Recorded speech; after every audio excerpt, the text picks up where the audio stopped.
This is a video response to John Forlaker's thoughts and comments about some possible upcoming Apple products, specifically the iPod refresh and upcoming laptops.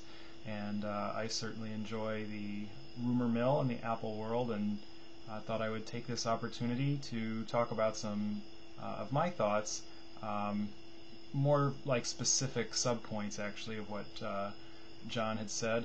I do agree with a lot of the things John had said. It definitely is a foregone conclusion at this point that going to see some redesigned laptops. I think there's been sufficient evidence for that, as well as the redesigned iPod Nano, the taller shape, more like the previous generation. And you know, I certainly agree with all those. I just had a couple of other things to add to his video.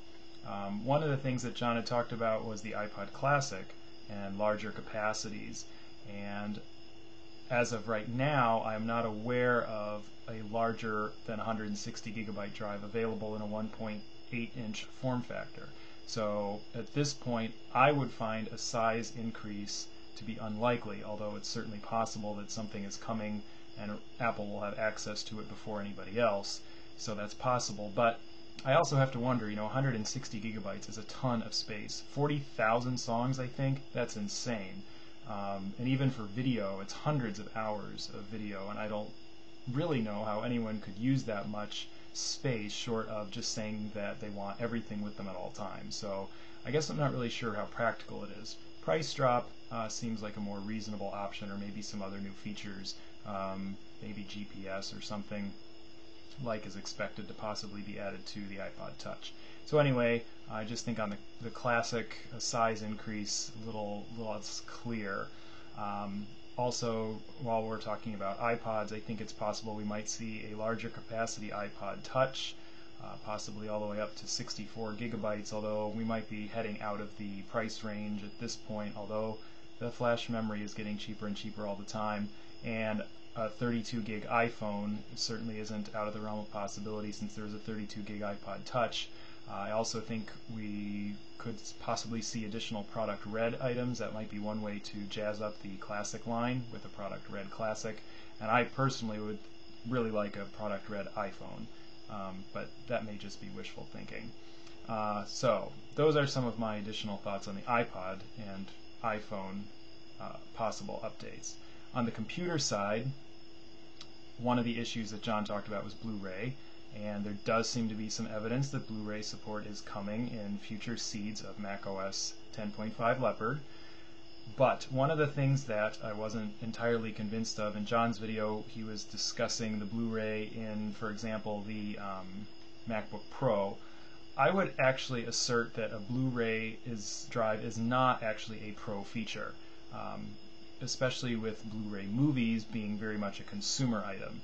So I guess I would suggest that we could see Blu-ray maybe as an option, probably not standard on a MacBook, at least the lower end ones, but I think where the differentiation between the MacBook and the MacBook Pro will come in Blu-ray burners, in that I don't anticipate we will see a Blu-ray burner in a MacBook anytime soon. But, what do I know? But I do think that it is worth considering the difference between the Blu-ray reader DVD burner combo and a complete Blu-ray burner. I certainly do think that the Pro line is more likely to see the burner features, whereas I would hope that even the MacBook would see a Blu-ray at least as an option. John also mentioned the Mac Mini. This is, of course, a subject of great neglect all the time, because the Mini has not been updated very regularly since the Intel transition. The most recent update, of course, being about a year ago in August when the aluminum iMacs came out, and it would seem to me that it is time soon for the Mini to be updated. A year is a long time without an update. It's the last Mac Intel desktop class computer with less than 2 gigahertz of processing power in the $600 model with the 1.83 gigahertz Core 2 Duo.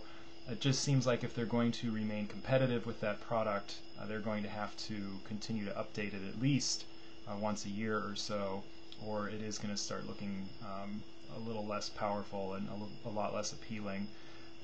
It certainly is a great machine. I love the Mini, I think it's a great concept, but I do think it has been neglected. The GMA 950 graphics are really starting to show their age, and so I would hope that we would see a mini update along with the next iMac update, which could very easily be in the next 6 to 8 weeks or right before Christmas. One of the other thoughts I've had about the Mini is regarding the form factor for the Mini. I think it would be interesting if the Mini was sized shorter and maybe a little bit bigger around, more like the Apple TV size. And I think one of the ways they could do this would be to pull a trick from the MacBook Air playbook and remove the optical drive.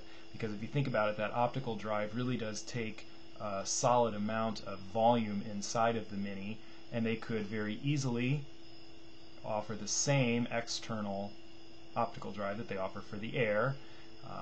In fact, they could lower the price of the Mini by the same amount, and it wouldn't be any worse off. If you wanted the DVD drive, you could spend the extra $100 and bring the price back up to what you would spend now.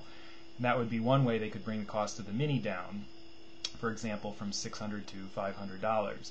I think with the falling prices of computers, I think it's important that Apple continues to lower their prices, which was something that John talked about and something that I agree with, that we hopefully will see some further reductions in prices.